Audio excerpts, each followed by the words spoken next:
Welcome. Today, we're doing The Stranger by Albert Camus. The Stranger is a very important book to me. I read it in high school for the first time, and my English teacher, Mr. Johnson, who's been on this podcast, was the one who assigned it to us. So it's a really important book for me, mainly because it brought me on my philosophical journey. Essentially, that whole English class is how I got into philosophy in the first place. That and I'd say calculus. Well, calculus is how my brain kind of started to think of things in a different way, in a way that, without lack of a better term, I'd say in a trippy way. So just a more mind-bending sort of way.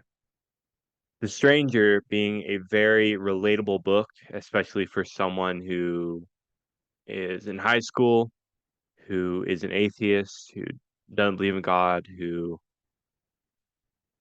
had problems finding meaning growing up, and who experienced certain traumas related to certain people trying to inflict their beliefs upon me and their beliefs about meaning and about, say, finding meaning in God, finding meaning in things that require faith and beliefs. And for someone, I don't know if any of you have ever lost faith in God, but for anyone who has ever lost faith in God, it is once you come to that conclusion that, hey, that doesn't make any sense, there is no hope that you will ever be able to believe in that ever again. But of course, that is primarily because the ideas about God in Western society are very, not simplistic. They're very simplistic. So when people talk about God when you're a kid, they talk about an old man in the sky, basically, that created everything. And so for atheists, once you start thinking a little bit, that becomes complete and utter nonsense. I mean, obviously, right? But as you get older and you start to, say, go on a philosophical journey like I went on, and you read The Stranger, you read Siddhartha, you look into Buddhism, Taoism, and psychedelics, you learn about all these different things, you hear all these things, and then you start to learn that God isn't God isn't a man in the sky, right?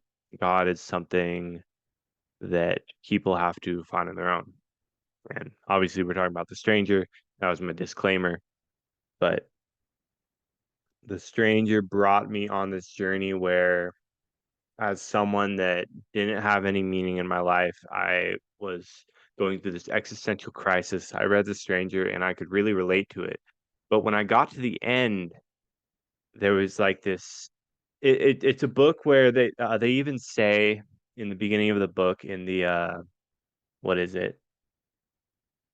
What do they call it? The translator's note. In the translator's note, they talk about how this book, while being very simplistic on first glance, if you're just reading it, it's a book that says 1,000 more things with every word, because it says more with what it doesn't say than what it says.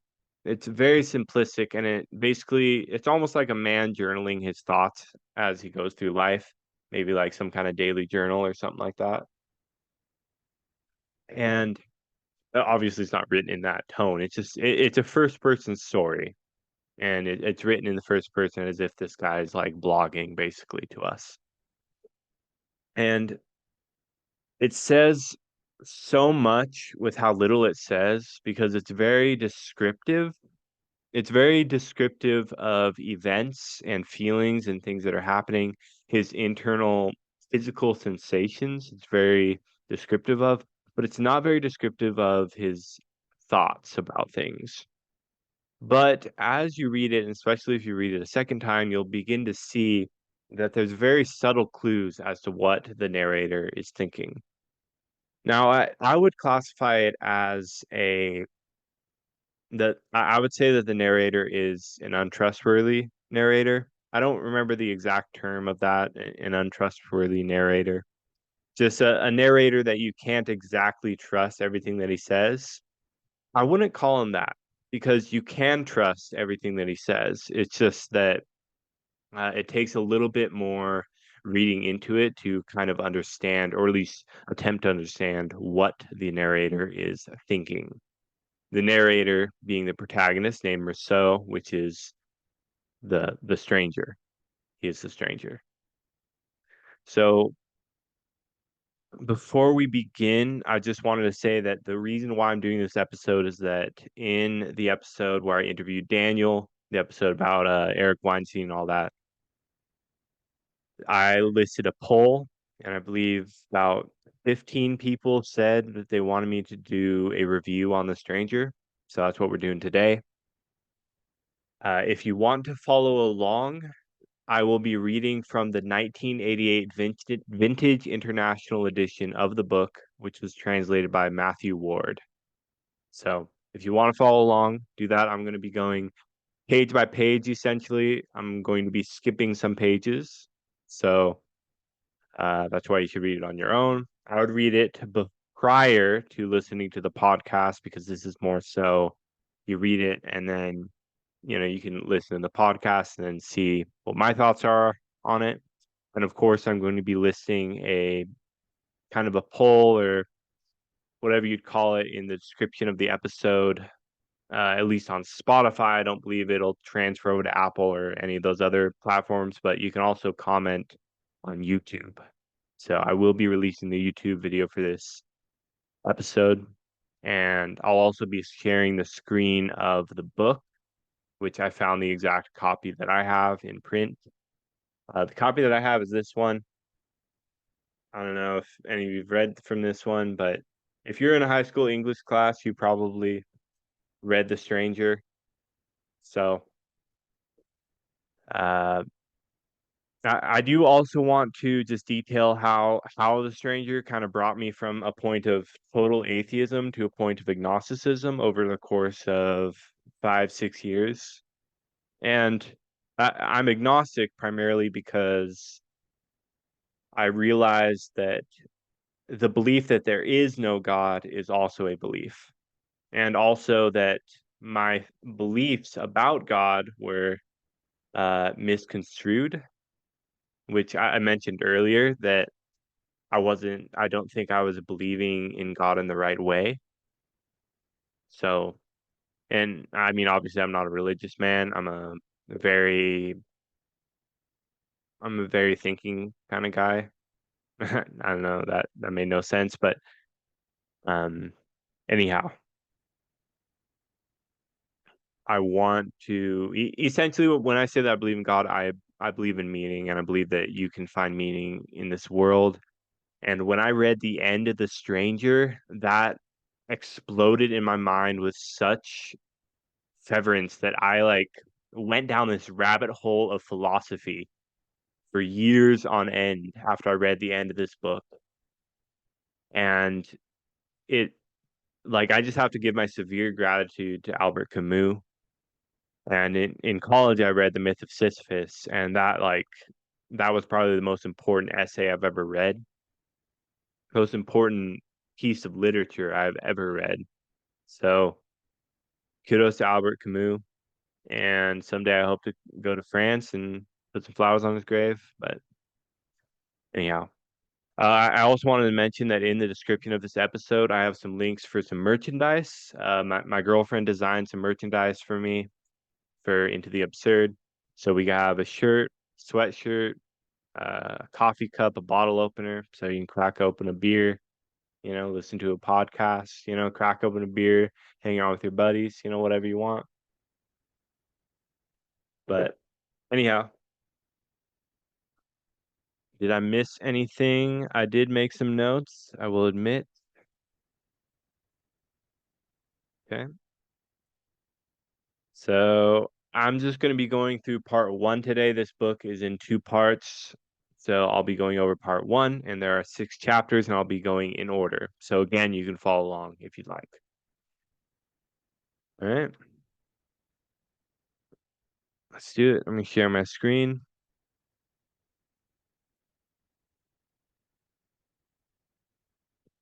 So it's cool because now I can, highlight shit. I'm not going to go over the translator's notes. You can read that. It is very interesting, though. I would highly recommend reading it. If you do read the book, I highly recommend reading that. Yeah, the thing that I don't like about doing a podcast on this episode is that it might discourage people from reading it 'cause you might not feel like you have to read it now that I'm telling you about it. But definitely read it, and definitely read it before, like, honestly, stop the episode right now and go read it before you listen to me talk about it because I don't want to influence you and your thinking on to how this book is or what's it about or what does it mean. So I highly encourage you to just stop right now, go read the book, and then come right on back. So, all right, let's get right into it. Part one. So on page 3, we have the famous line, "My man died today," or yesterday, maybe. I don't know. So this line opens us up to what appears to be a very emotionally withdrawn protagonist. So his name's Rousseau again, right? So that is, we know as much about Rousseau's emotions as we would know about a passing stranger in the street. So even to us, he's an unknown character. Even with what he's saying, he's writing his thoughts directly to us, but even to us, he's still an unknown character. He's very strange. We don't quite understand him. And people want to point fingers at him. Oh, he's a narcissist, he's a psychopath, sociopath, yada, yada, yada. But that's not quite what's happening. And if you read into it, you'll see that he's not really any of those things. So, although most people, when reading this line, my man died yesterday, or yesterday, maybe, I don't know, they would conclude this stuff. They would conclude that he's always been a stranger. Although, what I think would have an even more powerful philosophical implication is that he only became a stranger after his mom died. And my man is like what they say in France. It's like it's like mommy almost, or mom instead of mother. And he uses the phrase maman instead of the more formal French term. I don't know what it is. I forgot. And this is said in the translator's notes, but he uses that because it shows that he's almost talking to her like he's her child. So you can tell with the word my man because it's informal that he does care about his mom because he's using mom, not mother, right? So that's just the first thing that I want to point out. So for now, I'm gonna just extend those thoughts over to you guys. I'll go back to that later. So on page 4, we begin to see Rousseau's apologetic attitude and his people-pleasing behavior, in the sense that he frequently thinks that people are judging or criticizing him. We see this after the caretaker says, you were her sole support. So just a little context in case you're not reading it. Um, he's at the funeral home, and the caretaker is the one telling him that when he's there, getting ready for the funeral. And the funeral is being held, I think it's just nearby the home, like the old folks' home. So, and we see here, I thought he was criticizing me for something, and I started to explain, but he cut me off. You don't have to justify yourself, my dear boy. I've read your mother's file. You weren't able to provide for her properly. She needs someone to look after her. You earn only a modest salary, and the truth of the matter is, she was happier here. So the caretaker is telling him that, hey, you don't have to explain yourself. Your mom was happy here. Don't worry about it, man. Right? And she was. If you read it, it sounds like his mom was happy there, and really, she had her support was the people who lived there too, right? So regarding his mother, with him explaining himself, that this is that new kid phenomenon, right? Where the new kid in school is always explaining themselves. They're shy. They're apologetic. So why? Well, that's because the new kid is a stranger. So that's kind of like you don't really get this until you read it like a second or a third time, that you start to see how he's a stranger, like why they call him the stranger, other than he's estranged from normal human emotions.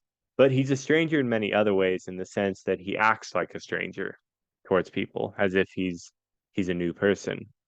So so then we get to page 5, and Rousseau didn't visit his mother because, let's see,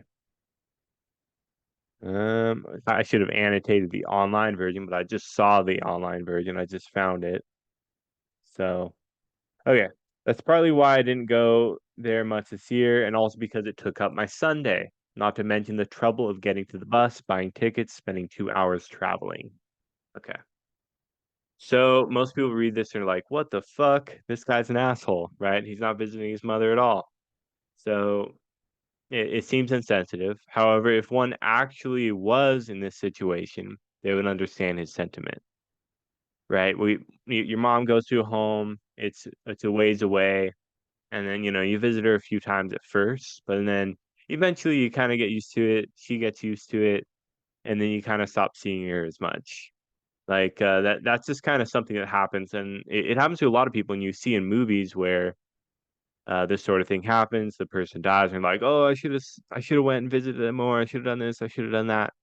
And most people don't think of that until right the end. So this reflects, but all this reflects the absurdity of modern morality, in that people are quicker to judge than they are to see themselves in another person's shoes. So his mother was perfectly fine and happy at the home, and didn't need Rousseau to visit her at all. Yet the fact that he rarely visited her was later brought up in the court, um, in the court case, and of course, spoiler alert. So, just so you know, he murders someone later on, and he has to go to court. So all this is brought up later on, and this I'll talk about that in part 2. But they bring this up to damage his character. But the thing is, like, it's something that any normal person could relate to that, right? Any normal person would. No matter how much you love your mom, that's something that might happen to you too, right? So, but pages 6 through 10. So I probably won't highlight anything throughout there, but page 6 through 10, we see that Merceau gets annoyed by bright lights. So he's very sensitive to things. He gets annoyed easily. He's very in touch with his physical sensations. So, as well as people paying too close attention to him at the funeral. So he knows these things, he gets annoyed. So this part of the book is very descriptive of his physical sensations, probably more so than any other part of the book.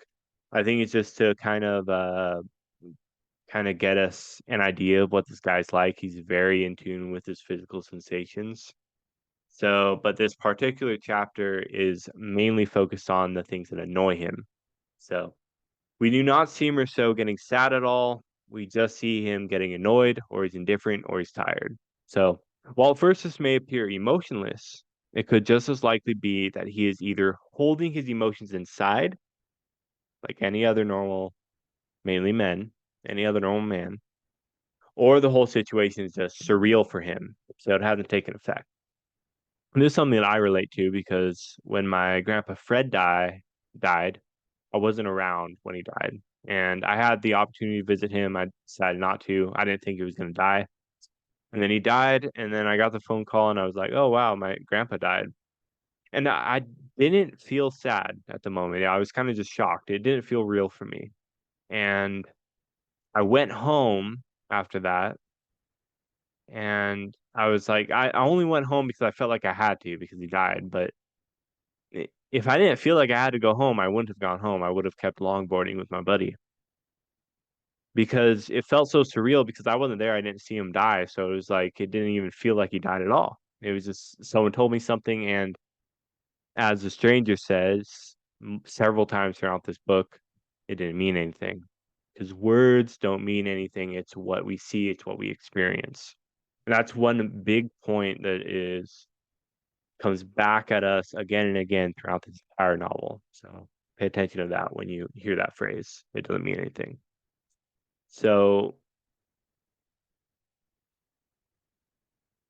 So I aim towards that surreal part again because I have that life experience, and it's because he decides not to look at his mother's body. So when he's asked if he wants to, and perhaps he would look if he didn't care, right? If he didn't care, he would go look at the body. But it's in fact that he is not looking precisely because he simply doesn't want to care.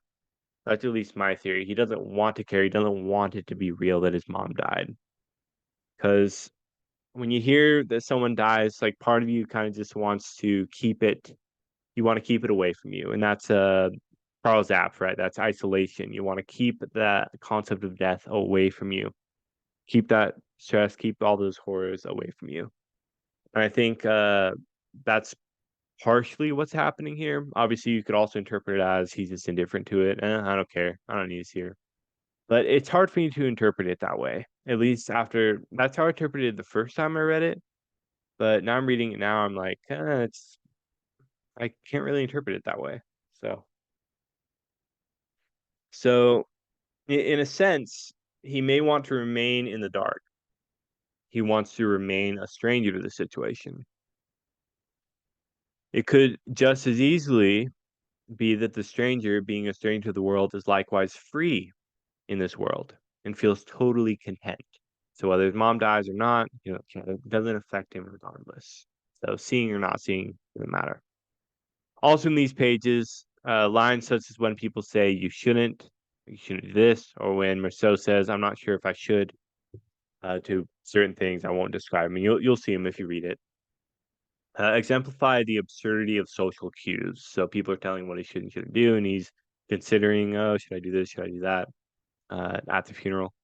So people think that they should or shouldn't do things for no other reason other than someone told them, right? Oh, well, they told me not to do that, or there's certain social cues that tell you not to do it. Okay. So then we get to page 10. Okay. So he mentions after taking a seat next to the coffin, but in front of the old people so he's like sitting in the funeral home and he's on one side, they're on the other side. He's right next to the coffin and they're all looking at him in the coffin. Okay. So he says that for a second, I had the ridiculous feeling that they were there to judge me. So this does two things. One, it foreshadows the murder trial later on, so where he's going to be judged. And two, it exemplifies that whether we are in a court or not, we're always being judged. If not by others, then by ourselves. This makes life more absurd in that we restrict some of our behavior, even harmless ones, purely because of social cues and the fear of judgment. In a sense, the only way to escape judgment is by embracing the absurd. Now, he is not really embracing the absurd at this point. So a lot of people would call him a static character that's unchanging. But if you read it a few times, you'll see that, at least in my opinion, you'll see that he's a changing character, that he doesn't start to embrace the absurd until after the murder trial. He starts to kind of dive into it a little bit. And because things get so absurd and he starts getting in his head so much about it that eventually he's like, fuck it. I'm just gonna embrace this shit. Like if you can't beat him, join him, right? So I want to go back to my previous idea of his mother's death, turning him into a stranger, turning him into the stranger. So the death of his mother could have put him in an absurd state of depression, at least in my opinion. But in this, he almost estranged he's almost estranged from the absurdity of modern life. He's more in the moment. He's not distracted by all these different modern concepts, right? All these social cues. So we see various descriptions of beautiful yet ordinary things. That is, his estrangement from society gives him the freedom to look at the world as if he's new to it, as if seeing it all for the first time. And his depression is, in a sense, a form of rebirth, or at least a transitory period prior to his rebirth. So, in a sense, he's dead. And on tangent here, I highly recommend reading what's it called? I have it right here actually. It's called The Sacred Mushroom and the Cross. It's like a kind of a conspiracy theory about the secret origins of Christianity through the realm of psychedelics and ancient fertility cults. Just throwing it out there because it has a lot to do with death and rebirth. So that's partially why death and rebirth were on my mind when I'm doing this analysis. But anyhow, so with this death, he likewise sees the ugliness in the world. Just like a child, they'll cry, they'll be angry, they'll be super happy, they'll go through all this whirlwind of emotions. So the thing is, when I was first taught this in high school, we were taught that M was a static character. That's what I was just talking about. And of course, I'm reading off notes, guys. I'll be fully transparent. I'm reading off notes. Okay, guys, because I'm not gonna do all this like off the top of my head. Because of course, obviously, I want to give you analysis, right? And you can't really give analysis off the top of your head. Sure, I can give some like little notes, but you know, I'm a rambler and I don't want to ramble more than I need to. So I need like a concise, strict set of notes to go over. But it's a little behind the scenes action. Here, I'll slide it over to you. Oh boy, my email. All right, it's right there. But all right. So, anyways, thing is, when I was first taught this in high school, we were taught that Marceau was a static character who was always a stranger, rather than his mother's death turning him into one, right? But most people likewise did not think there was any character development throughout the plot. That's what I was talking about. And while this might be true, there are very subtle suggestions throughout the book that display Marceau's progression on some kind of spiritual journey.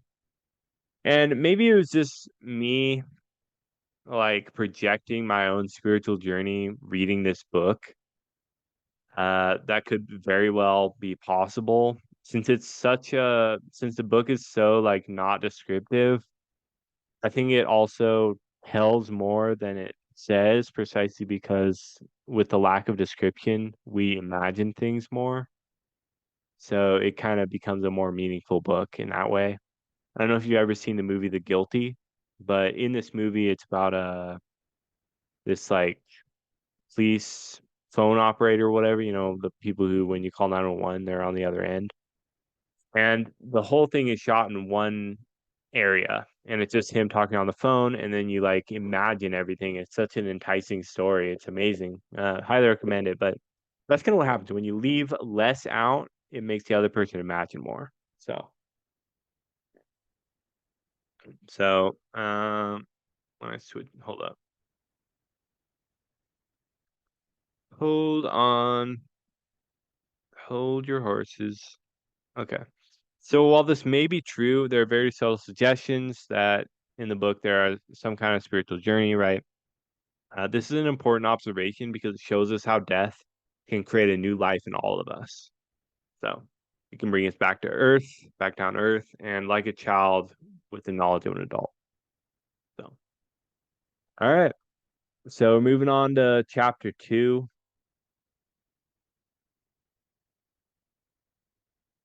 Can't tell if there we go. Chapter 2. I'm pretty sure chapter 1 is like one of the longest chapters. Okay. So we begin to see that Rousseau, while being the stranger, is nonetheless very understanding of other people, even if they annoy him, or if he thinks they're ridiculous, or a bad person, or whatever. So this is interesting because why would a stranger understand us better than others? And to me, it's the same reason why a human knows a fish is in water, while a fish does not. So it's the outsider effect. When an outsider comes in and they see what's going on, they have a little bit better logic. It's like if someone's in a cult and you're not in the cult and you go and you look at what they're doing and you're like, what the fuck is going on here, right? And it's because you're not in it, so you haven't been immersed in it, so you can see the fucked up shit that's going on because you're on the outsider's viewpoint, right? So we are then introduced to Marceau's love interest, which is a woman named Marie. And she comes and goes throughout the novel, but she's largely like one of the most important characters, and she represents, at least in my opinion, she represents the absurdity found in love and relationships, and the fact that most of it is semantics and social cues slash expectations, or role playing in a sense. So, and like obviously, uh, obviously there's nothing wrong with the semantics and social cues and the role playing. I mean, I love being in relationships, and I love my current relationship. I love my girlfriend, and obviously, to all you listening who have a boyfriend or girlfriend, or a wife or husband or whatever, you know that just because maybe these things are a little absurd and maybe they are just social inventions, they're also very meaningful and wonderful things, right? So it's just keep in mind that I'm not saying that these things aren't important, and I don't think the stranger is either. Because if you see his actions, you'll see that he does find these things important, right? It's just the words about them, the meaning of them in written word is meaningless. It's not the actual relationship itself that's meaningless, right? So on page 20, let me get to it. So after Marceau asks her on a movie date, Marie asks him how long ago his mom died, which he replies, yesterday. So told him a man had died yesterday. She wanted to know how long ago, so I said yesterday, right? She gave a little start but didn't say anything, so she was like, should I say something? I'm like, not gonna say anything, right? So he thinks I felt like telling her it wasn't my fault. But I stopped myself because I remembered that I'd already said that to my boss. It didn't mean anything. Besides, you always feel a little guilty. So again, we see the themes of judgment and guilt being repeated here. Merceau possibly feels guilty for going out and having fun right after his mother's death. So, as if he should feel bad for trying to feel better. So, people in our society are made to feel guilty for not feeling things that we are socially inclined to feel. Moreover, we must likewise be guilty for things that are not even our fault to begin with. So, in a sense, we're destined to be blamed for that which is out of our control. We're destined to be guilty even when we're innocent, right? Guilty until proven innocent, but in reality, we're guilty no matter what, right? So it is such that we are strangers and aliens. Did I just say guilty until proven innocent instead of innocent until proven guilty? I mean, honestly, that is the case, though, right? We are guilty until proven innocent. When someone thinks that we're guilty, we're gonna be guilty until we're proven innocent. We're not innocent until proven guilty. Giving people the benefit of the doubt is very uncommon. Obviously, in the legal system, you're according to the law, you are, but in people's heads, no.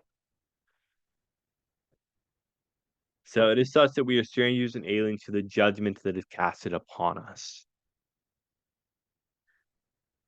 So for the remainder of the chapter, Marceau wakes up with Marie gone, then he sleeps until noon, and essentially spends the rest of the day people watching. And it's a very interesting scene. It's very like I can imagine it very vividly. Kind of one of those Sunday afternoons, like right after the rain, there's some sun and whatnot. So he just watches people from his bedroom window, which kind of appears creepy, but in reality, like if you were in his shoes, you'd understand that it's not creepy. He's just kind of like sitting there looking out, pondering life, basically. Obviously, you don't hear his ponderings of life, but he's sitting there for 6 hours. So he's got to be thinking about a lot of shit, right? So it's as if Merceau is at a zoo peering off at another species. He's a stranger, right? So this really demonstrates it in this chapter. You really see like why he's a stranger or why it's called a stranger. So the chapter leaves us off on page 24 with here, let me find page 24. Leaves us off with it occurred to me. It occurred to me. It's okay. I wrote it down. It occurred to me that anyway, one more Sunday was over, that my man was buried now, that I was going back to work. and that really nothing had changed. So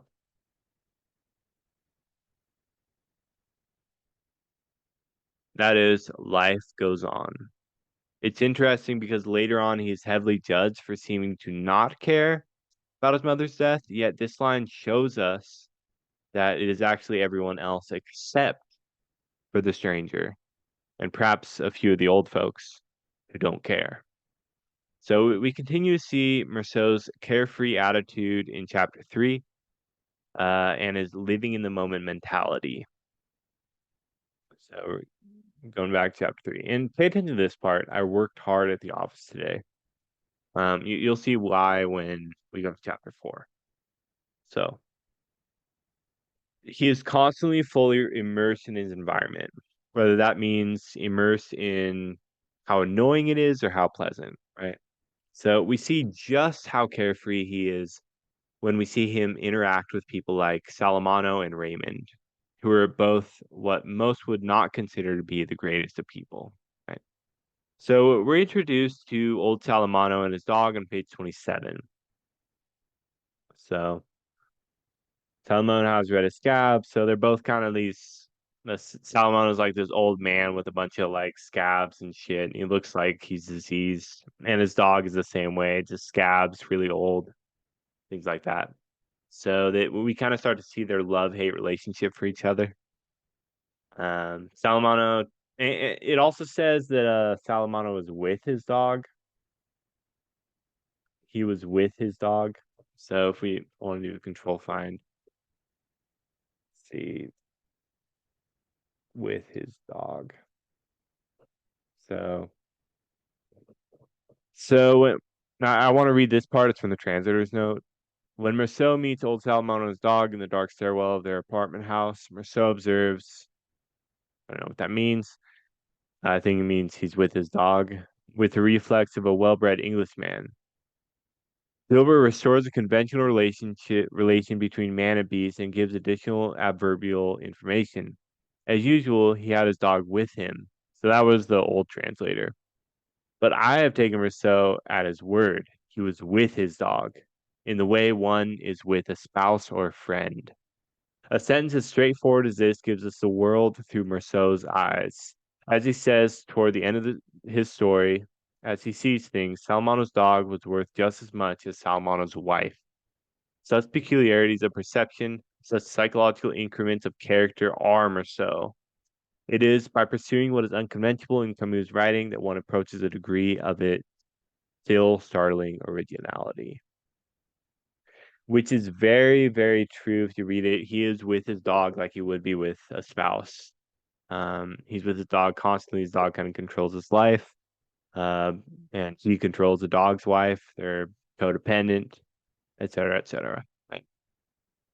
So Salmano takes his dog on the same walk twice a day, every day, and he's done it for the past 8 years. And every time he always ends up beating and swearing at the dog. The book talks about the dog running past him, and then Salamano getting pissed off and beating the dog whimpering back, and then he's starting to tug the dog, and the dog tugs him. It's like this never-ending struggle. So, so what? So he ended up beating the dog, and then when Marceau asks what the dog did, Salamano says he's just there. That is, Salamano is mad at the dog precisely because he has the dog, as if abusing it for its very existence. So I wonder here if Salamano's dog represents one's life. So we punish ourselves for our very existence. I bring this analogy up because the obvious question here is why not just get rid of the dog, right? That is, why not commit suicide?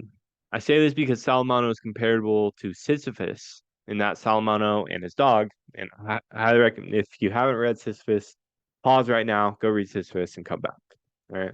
I'll post a link. Hopefully I remember, but just go check it out. Highly recommend. So I wonder here if Salamano's dog represents one's life. So we punish ourselves for our very existence, and I bring this analogy up because the obvious question here is why not just get rid of the dog? That is, why not commit suicide? I say this because Salamano is comparable to Sisyphus and that Salamano and his dog. And yes, I just repeated all that. have been doing the same things at the same times with the same set of struggles and behaviors every day for 8 years. Right? And Salamano can't stand the dog, yet he centers his life without the dog, or he centers his life around the dog, right? In many ways, as we will see later, he would rather live in agony with the dog than live without the dog at all. So the dog is then, in a sense, Sisyphus's boulder. We can likewise compare Salamano's relationship to his dog to the concepts of existential weight that we discussed in the Unbearable Lightness of Being episode. And Salmano is weighed down by the dog, while Merceau is very light. At least it appears like he's light. So on page 28,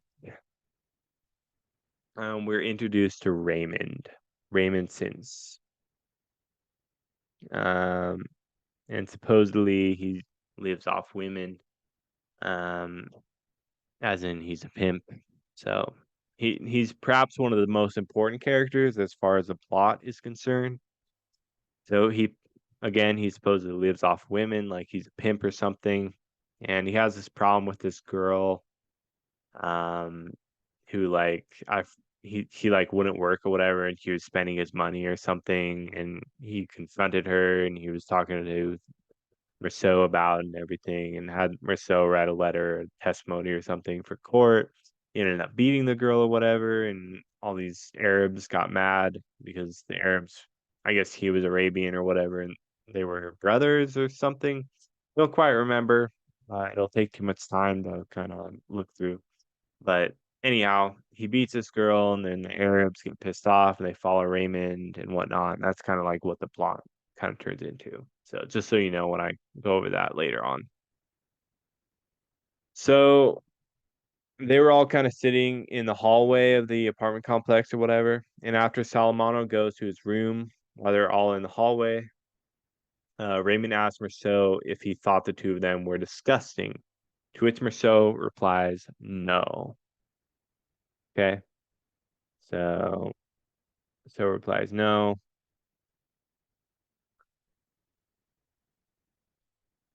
Which warehouse guard. Okay, well, whatever. Okay. Again, while everyone else is judgmental, Merceau remains a passive observer. So the stranger merely looks at the world, and he's unable to judge it. He's only observing and feeling the world. He's a stranger to it. So many people also dislike Raymond, but Merceau doesn't care and likes hearing him talk. Okay. So many people also dislike him. I just said that. So a stranger unrestricted by society is free to listen and understand even to the most vile of human beings. So that brings us to chapter 4.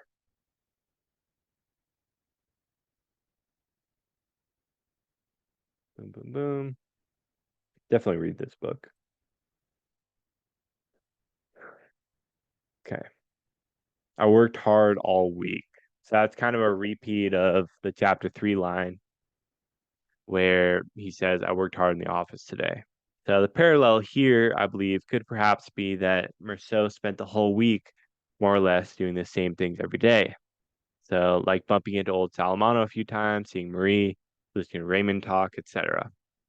I think this is the case because of Camus' Sisyphean thinking and that he wrote the myth of Sisyphus. So there's probably some kind of thing.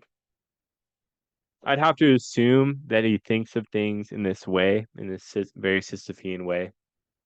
So, kind of about the monotony of daily life. So this Sisyphean viewpoint appears to have likewise taken over the protagonist as another reason why it is called The Stranger, because M lives much of his life on autopilot.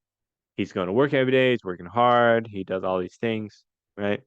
While there is an element of agency, it appears that Merceau does not necessarily think that his actions are well planned or thought out. While he is aware that he is making decisions, it seems to him that his decisions and actions don't really matter. He could have just as easily done something else instead of what he chooses to do. Okay. So we'll go to page 35. So when speaking to Marie, we read the following. Where is it? Mhm. Later, yeah. No. A minute later, he asked. Okay. So a minute later, she asked if I loved her. I told her it didn't mean anything, but that I didn't think so. Okay. She looked sad. But as we were fixing lunch and for no apparent reason, she laughed in such a way that I kissed her. It was then that we heard what sounded like a fight break out in Raymond's room. Okay. So Rousseau, while telling Marie that love as a concept was meaningless, his actions tell a different story, right? So he kisses her.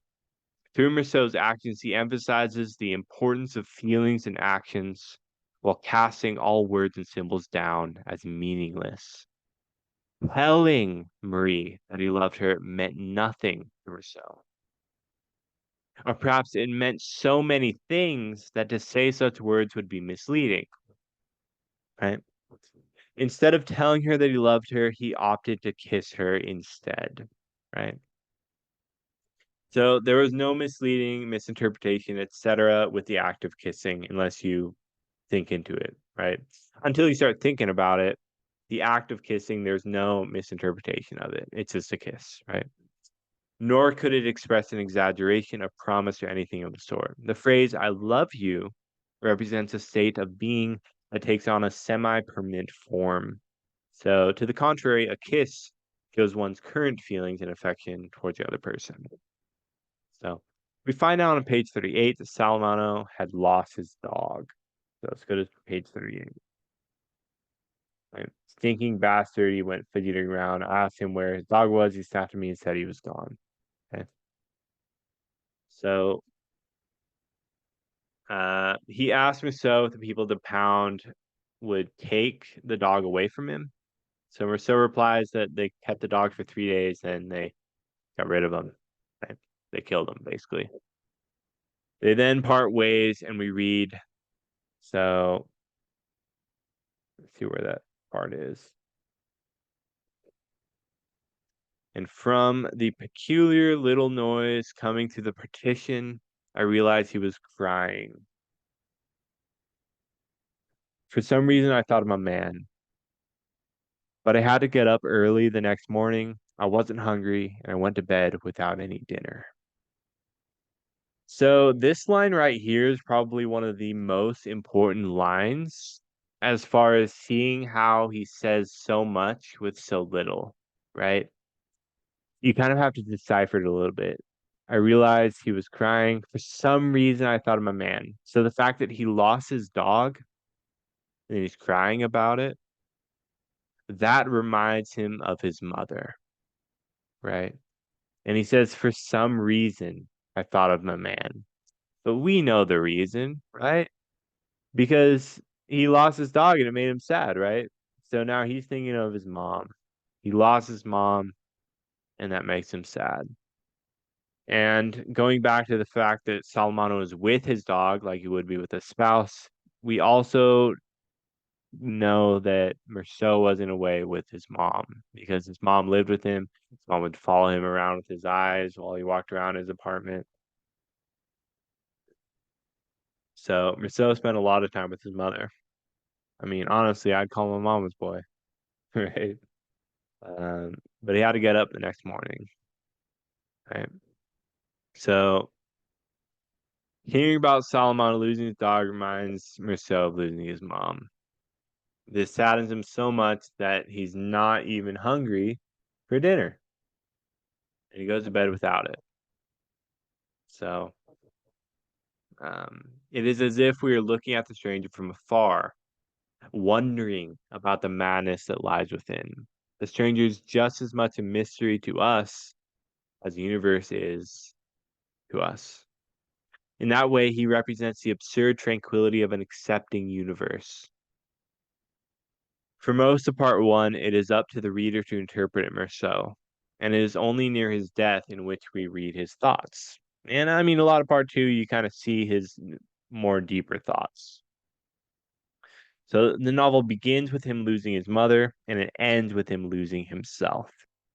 So I highly recommend reading Anti-Oedipus on this one and kind of reading up on Freud thinking, like Freudian thinking and Oedipus, because it's very like loses his mother, then he loses himself. It's very Oedipician. I don't know the word. I don't know the term for that. So loss is a concept that is explored several times throughout the novel. And his mother's death, Salmanos' dog, Raymond's relationship with his girlfriend, the murder of the heir, the loss of Merceau's freedom when he goes to prison, and finally, the loss of his life when he's executed.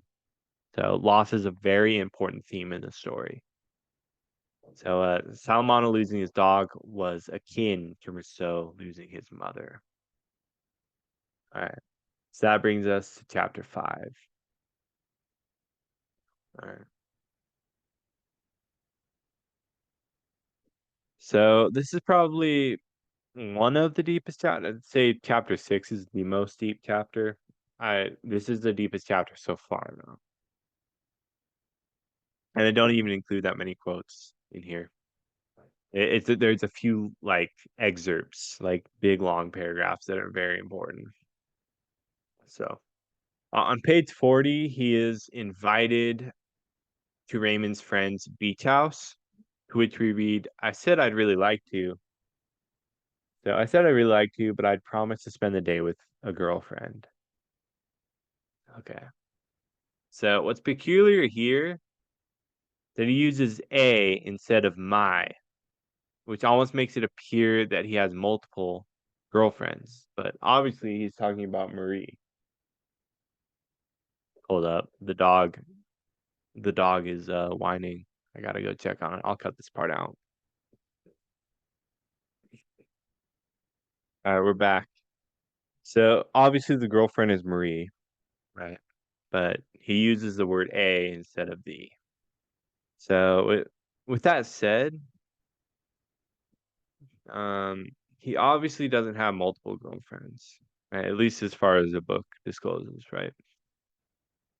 So with that said, the use of the word a shows a lack of possessiveness over Marie, a lack of attachment. So he's unattached. Also, that's also why I get some very Buddhist themes to this book and the way that he acts. He's very like Buddhist in a sense.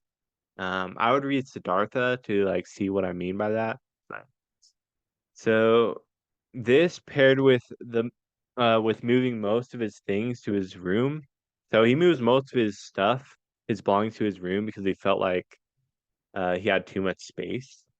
So he moves all the stuff out of the living room. Like he was like, "Oh, I only live in one room now."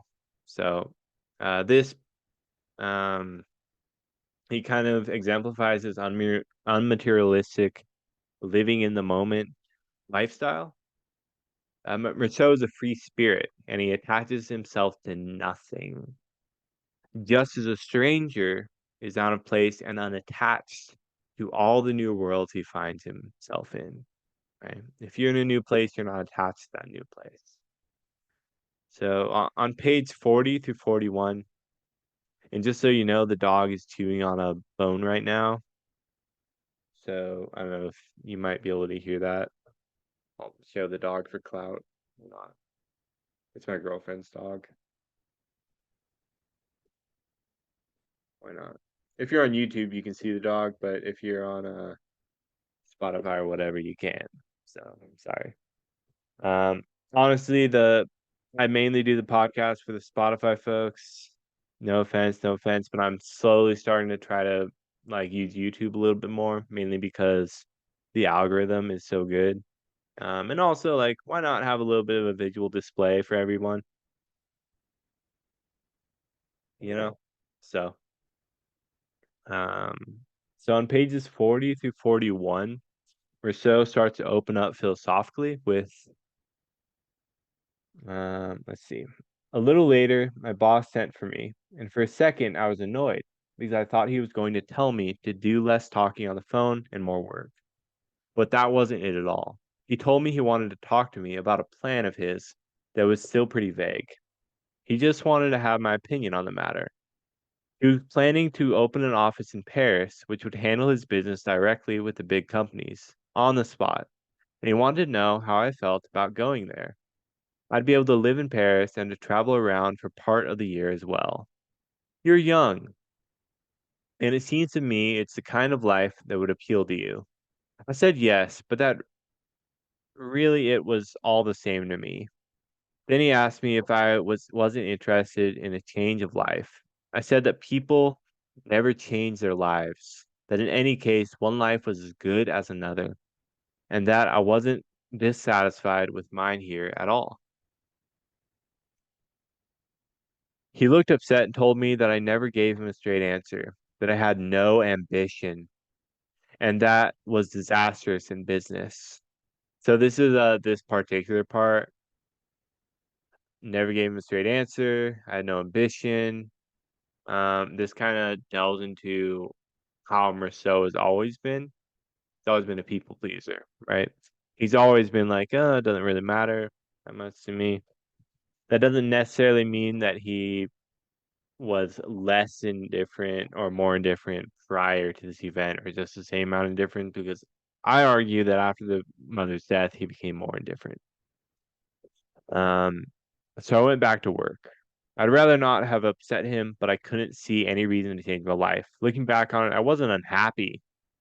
When I was a student, I had lots of ambitions like that, but when I had to give up my studies, I learned very quickly none of it really mattered.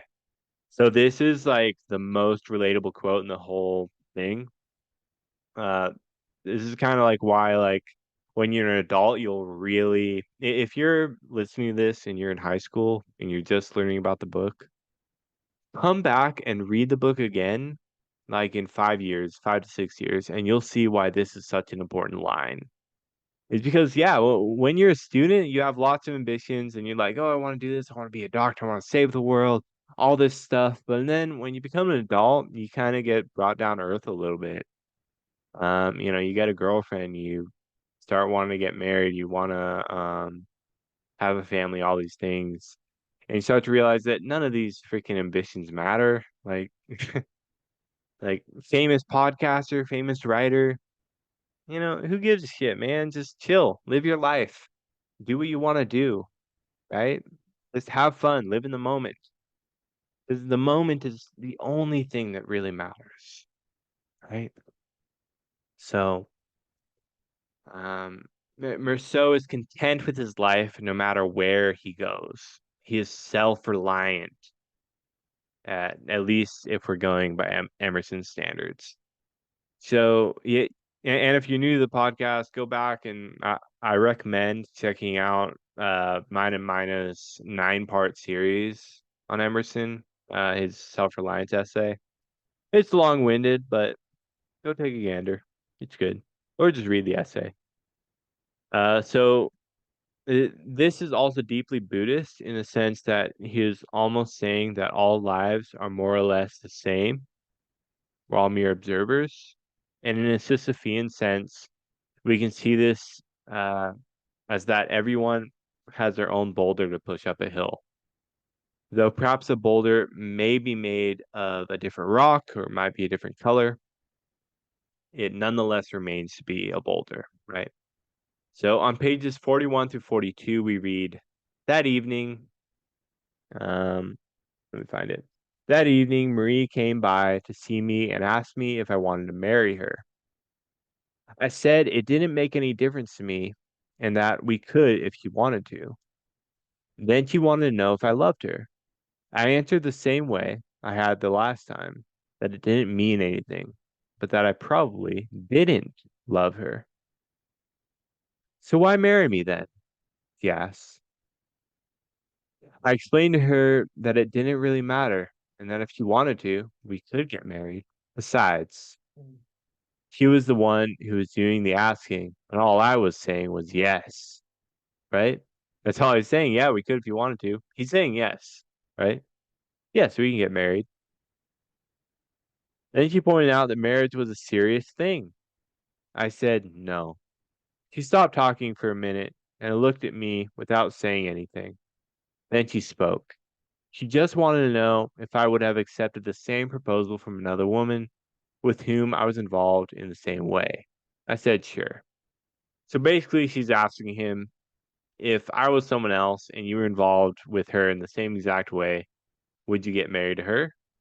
To which he says yes.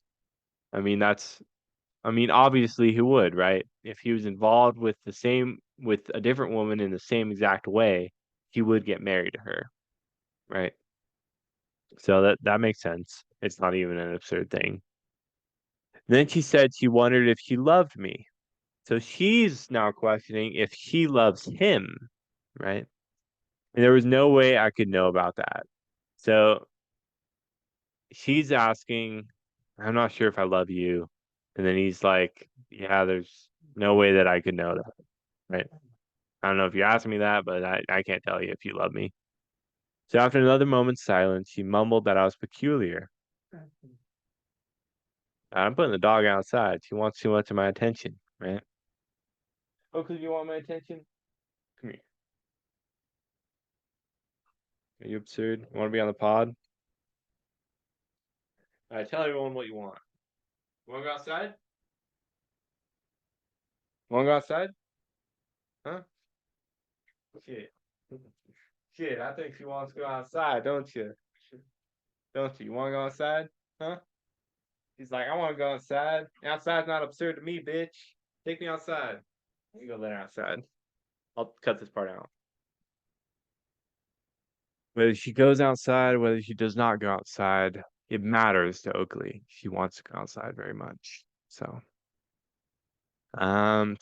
essentially he is saying, sure, why not? It's up to you, right? Because he legitimately doesn't care if they are or are not married. And when she tells him that marriage was a serious matter, as if telling him that he should not be so carefree about it, he responds, no. Just straight up, no, it's not a serious matter. Merceau does not take life seriously, let alone marriage, right? So he doesn't take any sort of man-made concept seriously, such as love, marriage, religion, etc. Marriage is a made-up concept, and Merceau recognizes that. Why not get married when it wouldn't matter in the end whether they did or didn't, right? Um, so I mean, it is a made-up concept. I mean, obviously, I value marriage. Like, I want to get married, right? But if I step back for a moment and see this objectively, it is very much a made up concept, and it doesn't really matter in an objective sense. It matters in a subjective sense very, very much. Marriage matters a lot to me, but in an objective sense, it doesn't really matter. It's like this made up concept, right? Made up by society. Um, and honestly, it was created so that men could own women in a sense. So it's also very like it has its roots in a very patriarchal sense. Not saying I'm not trying to say that in like a woke liberal like kind of ordeal, but it does have its roots in a very patriarchal man is the boss sort of thing. But obviously nowadays marriage is different. Marriage is about love. So and it's also like a symbol. Uh it's a very powerful symbol and it's also good for taxes. So marriage matters to me and I think marriage is a good thing. I think it helps people to grow because it helps them compromise with someone who's different than them. And obviously, men and women are very different. I think any two people, so like if you're gay, any two people, you're very different from one another. And if you can live the rest of your life together, like you're a strong motherfucker if you can live the rest of your life with one other person, right? So it does help you grow, but in the context of this story, what that's totally besides the point. What he's trying to say is that it doesn't matter if he gets married or not because marriage in and of itself is a made up concept by society, right? It doesn't matter if we get married or not. Things are going to remain relatively the same. The only difference is that there's a label now, right? So that moves us to chapter 6. Skipping all this, skipping all this. Um, all right, chapter 6. So Marceau, Marie, and Raymond go to Raymond's friend's beach house. The Arabs, who were close to the woman that Raymond beat, seem to be following Raymond there. So on page 50, let's get to it. Page 50, Raymond's friend Mason, or Masson, I'll just call him Mason, his wife, and Marie were all hanging out in the kitchen at the beach house, and we read, just then, just then, where is it? There it is. Just then, his wife was laughing with Marie. For the first time, maybe, I really thought I was going to get married. Okay. So this is something many of us feel when we're on a double date as adults, and our partner gets along with our friend's partner. It's said so simply, but only those of us who have experienced this would understand what he meant by it. It is the archetype of the sitcom friend group, right? This happy bunch of people, these two are together, right? And you like feel like, oh, things are going so well, I want to happen forever, right? Uh, it, we see ourselves spending our days with our wife and our friends. The moment of Marie laughing with Mason's wife is eternalized as something he almost longs to occur until the end of time. Yet, as we soon find out, such a dream is crushed and eliminated forever from his life. But going back to the archetype of the happily ever after friend group, such is something that many of us experience in our lives. We're out with friends and a euphoric feeling hits us in such a way that we never want the moment to end. This is another reason why Marceau's life is, as he says, not any better or different than anyone else's. So we all feel and experience these archetypes in our lives. There's virtually no escaping them. The stranger then starts describing how wonderful a day it is on the beach, in which, and again, in such a way that only those who have experienced this will understand, he's in love with Marie and very happy. In many ways, just as a side note, this novel is far more relatable as an adult. Again, I know I said that earlier, but it's way more relatable as an adult. So if you're inside school, again, just come back in like 5 to 6 years and read it again. Page 52. So go to page 52. So everyone is a little buzzed, and Mason, Raymond, and Marceau go down the beach. At this point, we see a change in the mood. The past couple pages, Marceau was very happy and perhaps even euphoric. But a shift occurs when he says, the sun was shining almost directly overhead onto the sand, and the glare on the water was unbearable. There was no one left on the beach. Okay. So this does two things. It foreshadows that something bad is going to happen, and it demonstrates just how fleeting feelings and dreams are.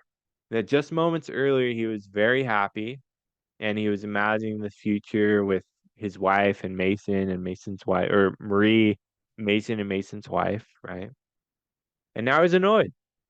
Thoughts of his fairy tale, his sitcom life, they're out of the question now. He's not even thinking about them. He totally forgot about them, right? They're not a concern whatsoever. Life is unpredictable. It merely happens. Life happens. And one life is no different than his own precisely because no one really has any control over the events that transpire in their lives. No one asks to be born. So on pages 53 through 55, we see that the Arabs are on the other end of the beach walking towards them, and eventually a fight breaks out. Okay. So, fight breaks out, Raymond gets cut, and the Arabs run off. So then after Raymond gets bandaged back at the house, he returns to the beach and Marceau follows. So they walk on the beach for a while and find the Arabs sitting by a stream that flowed in the ocean. On page 56, as Raymond aims at the Arabs with his pistol, we read, no, I said to Raymond, take him on man to man and give me your gun.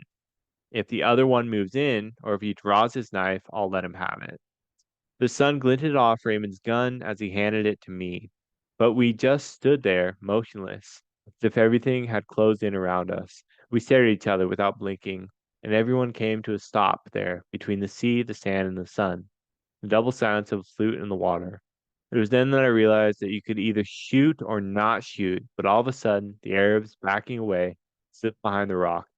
So Raymond and I turned and headed back the way we came. He seemed better and talked about the bus back. Okay. So the line you could either shoot or not shoot is perhaps one of the most philosophically important lines in the whole book. To shoot or not to shoot would make no real difference because, in a sense, one was destined to do one or the other. And what they chose would cause the following event in their lives to play out, or the following events. There was no going back in time to make a different choice. In that sense, we were destined always and eternally to do one or the other. Didn't matter though, because we were only going to do one or the other. We can only do one of the. You can either shoot or you cannot shoot, right? You can't do both. You can't shoot and then decide to not shoot because you already shot, right? This point is further explained on page 57 when Merceau is wondering whether to go back inside the beach house with Raymond or continue walking on the beach. To which we read, to stay or to go, right? Well, go to stay or to go. It amounted to the same thing, right? To stay or to go, it amounted to the same thing. A minute later, I turned back towards the beach and started walking. Indeed, what did every decision lead to in the end? Led to death, right?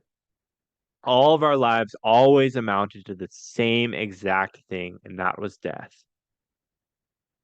To Camus, death means eternal oblivion. Our finite lives end in eternal nothingness. We die, and then we're gone, right? It is such that this finite life, no matter what decisions we make or who we are, is wiped clean by death. So this is kind of the first, this is like the nihilist talking, right? So this is before he embraces the absurd, right? So right now he's a nihilist. Nothing matters. We're all gonna die. Nothing matters. Whatever we do, and it amounts to the same thing, death, right? So no matter what decision we make or who we are, it is wiped clean by our deaths.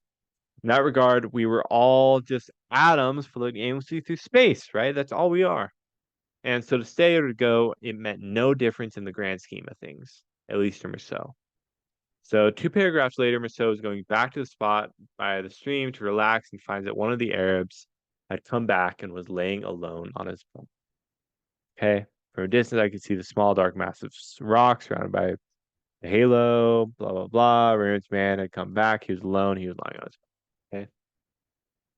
And it's important to note here that Rousseau still has his pistol. Right. And on page 58, we read, as far as I was concerned, the whole thing was over, and I'd gone there without even thinking about it. Okay. Yet, it is almost obvious that this was always going to happen. And in many ways, we can assume that Marceau knew this too, right? From the moment he decided to not go back inside the beach house, he knew that he was going to walk back over there with a pistol in hand and walking back to the exact location that they had just saw the Arabs. Marceau knew very well what he was going back to. But consciously, perhaps he wasn't. With that said, it was less that he went there knowing he was going to confront him again, but rather that he was fated to go there, that he was always going to go there, pistol in hand. Now, we're left off on part one with the following passage. So let's get to it.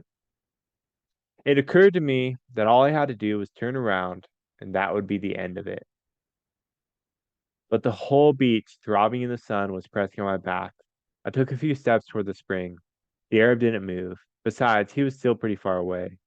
Maybe it was the shadows on his face, but it looked like he was laughing. I waited. The sun was starting to burn my cheeks, and I could feel drops of sweat gathering in my eyebrows. The sun was the same as it had been the day I buried my man. It is important to remember that. And like then, my forehead especially was hurting me. All the veins in it throbbing under the skin.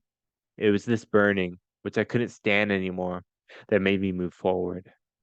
I knew that it was stupid, that I wouldn't get the sun off me by stepping forward. But I took one step forward, and this time, without getting up, the Arab drew his knife and held it up to me in the sun.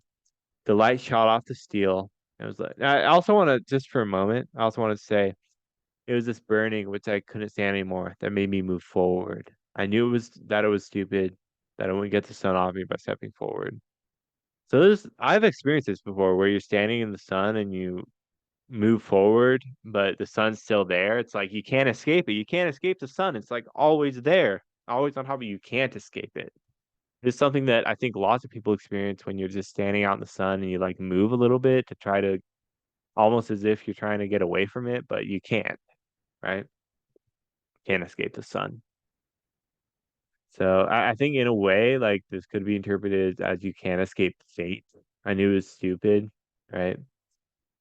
I knew that it was stupid that I wouldn't get the sun off me by stepping forward, right? He's not gonna get rid of the Arab by shooting him. He's not gonna. You can't escape fate, right? Because as you step forward, you're still stepping into the sun, right? You can't escape fate by stepping forward. You're still in the sun. You're still in the sunlight. But I took one step forward, and this time, without getting up, the Arab drew his knife and held it up to me in the sun. The light shot off the steel, and it was like a long flashing blade cutting at my forehead. So it felt as if he was already getting cut by the knife. At the same instant, the sweat in my eyebrows dripped down over my eyelids all at once and covered them with a warm, thick film. My eyes were blinded behind the curtains of tears and salt. All I could, tears and salt.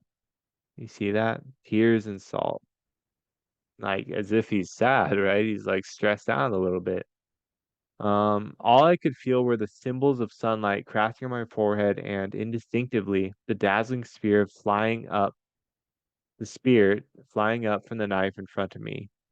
The scorching blade slashed my eyelashes and stabbed my stinging eyes. That's when everything began to reel.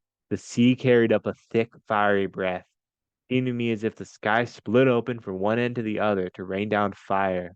My whole being tensed, and I squeezed my hand around the revolver. The trigger gave.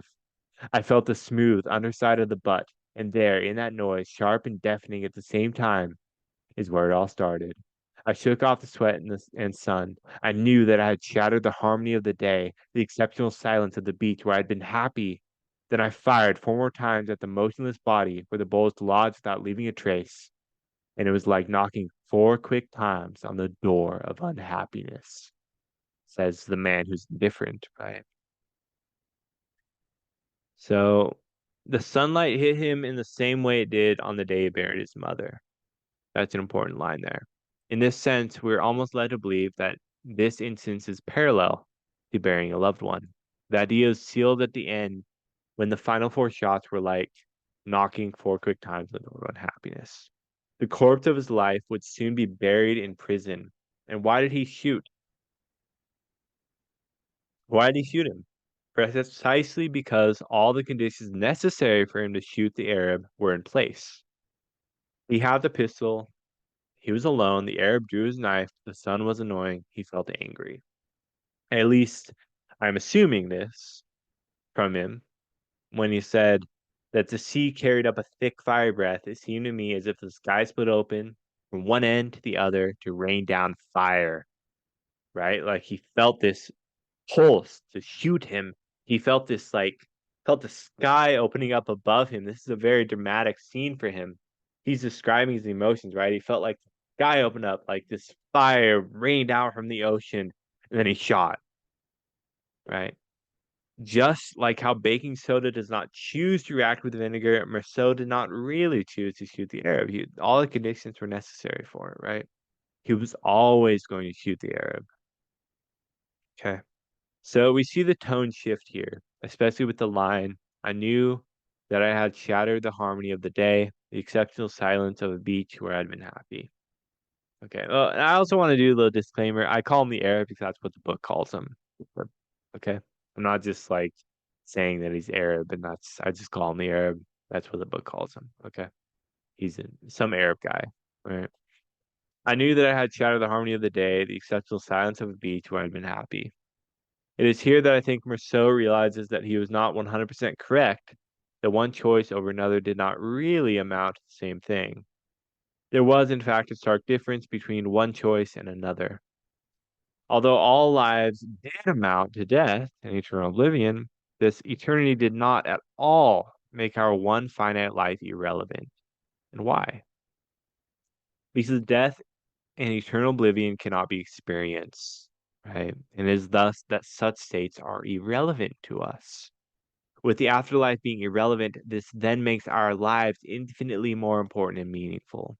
Rousseau didn't realize this until he sees the reality of what he had done, because he was in this surreal, indifferent state for such a long time, and then he shoots that guy, and he kind of brings him into this like, holy shit, like I just shot a guy, right?